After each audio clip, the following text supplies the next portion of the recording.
komið að apríllesson fyrir Meyju.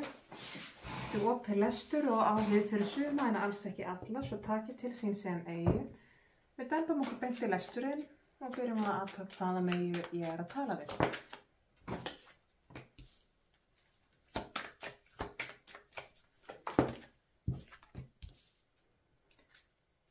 Ef við fáum komandi misseri fyrir Meyju, hvað er framundan, uppákomur, atburðir, viðburðir, áskoranir og ögranir. Ef við fáum leiðsögn fyrir Meyju.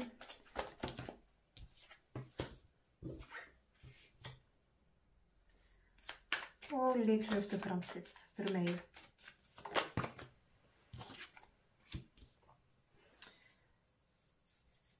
Kæra Meyja, það hefur verið ýmislegt í gangi, sérstaklega kannski tilfinningarlega og svona í verkefnum líka, en það er búið að vera ýmislegt í gangi, mörg járn í eldinum, mikið að vera og svolítið á þann hátt að þannig viltu hafa það, það er svona, þeir finnst mjög næs að hafa mikið að gera og þannig að athygli fá að vera á mörgum stöðum í einu. Margir myndu segja að þetta var kannski fullmikið, en þú kannt að meta að vera mikið upptekið.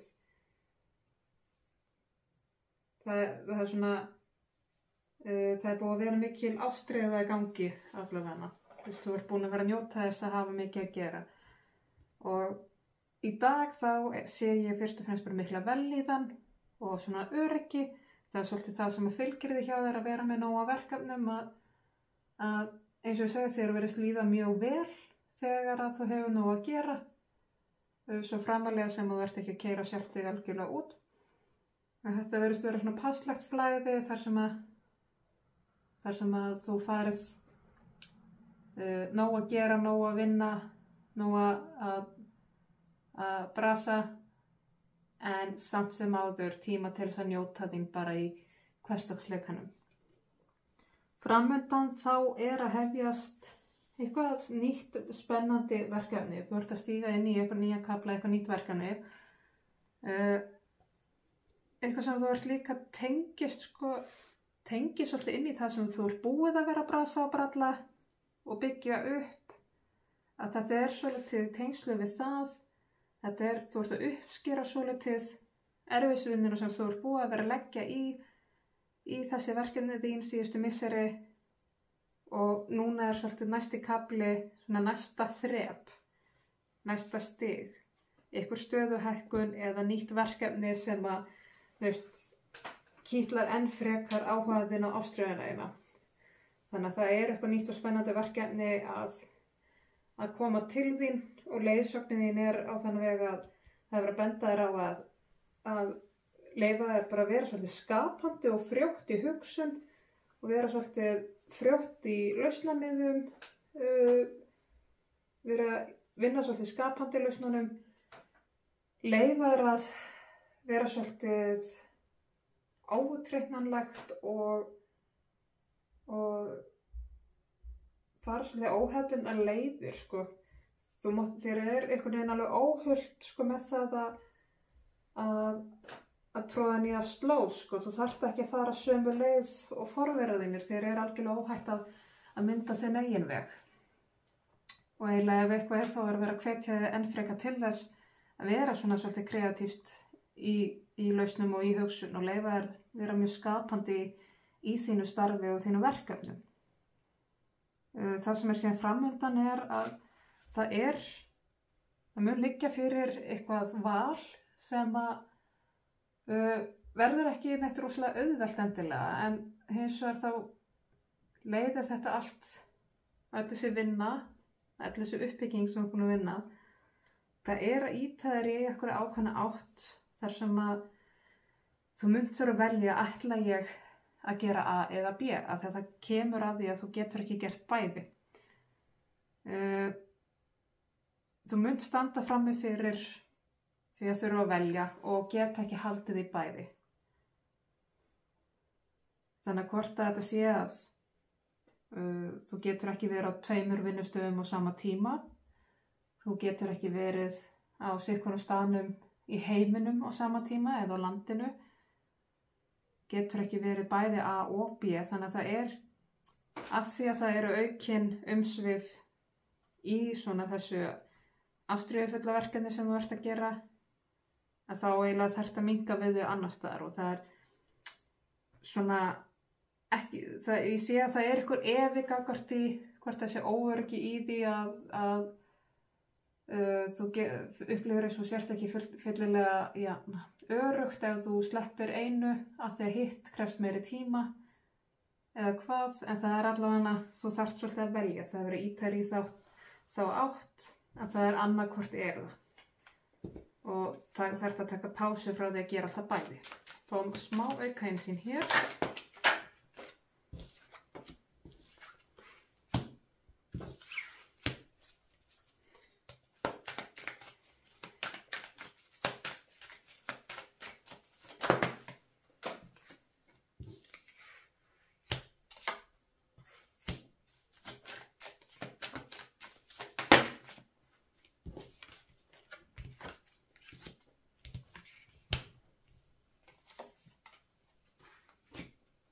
Okay. Þessi verkefni sem hafa verið gangi, það er rosa gleði í kringum þau og rosa fögnir. Þetta er búið að ganga fram úr öllum vonum. Þetta er búið að ganga í rauninu betur heldur en búist var við. Þannig að það er búið að vera mikil uppsveifla í þessu og þú ert svo sannarlega búin að sjá það í gegnum þetta að það sem þú vökvar það vex. Þannig að það að gefa þessu svona mikla athygli og tíma, það er búið að stækka verkefnin þín og búið að rækta mjög mikið hjá þér. Og það er einhvern veginn svo, það sé sko, hver áskorun á fætur annarri tengslu við þetta, að það náttúrulega koma áskoranir í öllu sem við gerum, en þú veist einhvern veginn svo hver áskorun á fætur annarri hefur sigrast á bara mjög svona nokkuð léttilega. Að það hafi ekki verið neinir svona stórar hindranir, í það minnsta ekki yfirstíganlegar hindranir. Heldur þá hindranir þar sem að þú hefur alltaf getað fundið einhverja lausn. Eða bjarga málunum eða snúa hlutunum við þannig að það er passuðu. Varðandi leiðsögnin við að vera skapandi lausnum, leyfðu þér að vera bæði skapandi og leyfðu þér að vera svolítið sýnilegt með það, ekki fela skapandi hugsunum þína einhvers staðar í laumi sko, af því að það er rosa hvetjandi og skemmtilegt að fylgjast með fólki sem er opinskátt með lausnina sínar þegar þær eru svona óhefðbundnar. Þú ert kannski ekki mikið fyrir að vera sýnilegt yfir höfuð, en leyfðu hugmyndunum þínum og lausnunum þínum vera sýnilegar. Þannig að segðu þína skoðun, segðu frá því sem þú ert að pæla, segðu frá mögulegum lausnum þar sem þú sérð, því að það er mjög líklega að verður gripið. Og eins og ég sagði áðan, það er hér að þú stendur frammi fyrir mikilvægu vali, að þetta sé spurningum annað hvort eða, og það er verið að krefja þau svolítið skuldbindingu þá svolítið ókomna tíð, þar að segja að þetta er ekki tímabundin skuldbinding heldur ert að skuldbinda þig þá í rauninu ótímabundið. Þó að þú getur síðan alltaf eitthvað tíma seinna breytt til, að þá er þetta mjög stór skuldbinding. Fyrir sum ykkar þá er hér föstnun eða binding innan sambands, rómantísks sambands og jafnvel þá verið að stíga inn í hjónaband. En þetta er samt sem það er verið að krefja skuldbindingu, hvort sem það eigi við í rómantísku sambandi eða eins og fyrir marga hér atvinnusambandi, í félagsstarfi, við samstarfsaðila, það allan að vera svona biðja einhverja bindingu sem að kannski þvælist aðeins fyrir, en þetta alltaf spurningin allir að halda áfram með það sem þú ert að skapa eða ekki. Ég ætla að fá hér eitt spil úr öðrum stokki bara til að fá stutt skilaboð í lokin, svona til að taka heim og saman.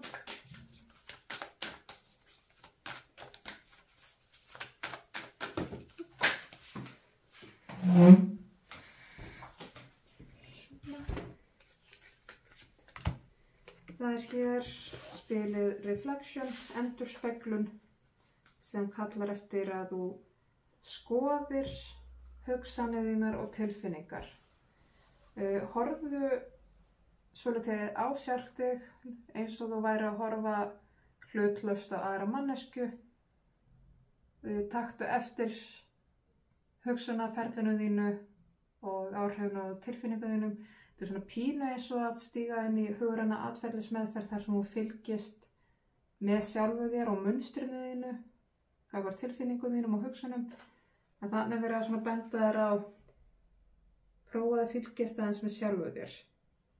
Og horfðu að það séu líka farinu veg þar sem þú hefur verið að gera síðustu misseri. Hvað búið að vekja gleði hjá þér? Hvað hefur gert þig hamingjusamt? Hvað af því viltu halda áfram? Hvað hefur ekki verið að virka fyrir þig? Og grísjaðu svolítið eftir því. Svolítið eftir hjartanuðs. Hvað hefur verið að virka vel fyrir þig? Hvað hefur verið að veita þér hamingju? Þannig að þegar þú kemur að því að þurfa að velja hvað farveg þú ætlar að stíga í, að þá ertu með skýra mynd af því hvað raunverulega gleður þig og hvað gefur þínu lífi fyllingu. Þannig að vertu svolítið athugavert við sjálft þig og fylgstu með tilfinningu þínum, hugsunum þínum og hvað að virka fyrir þig og ekki virka. En þá ætlum ég að segja þessari leiðsögn lokið. Ég vona að skila rati sönn og rétti þeirra sem þurfum að halda og koma að gagni. Ég þakka kærlega fyrir mig og ég þakka áheyrnina.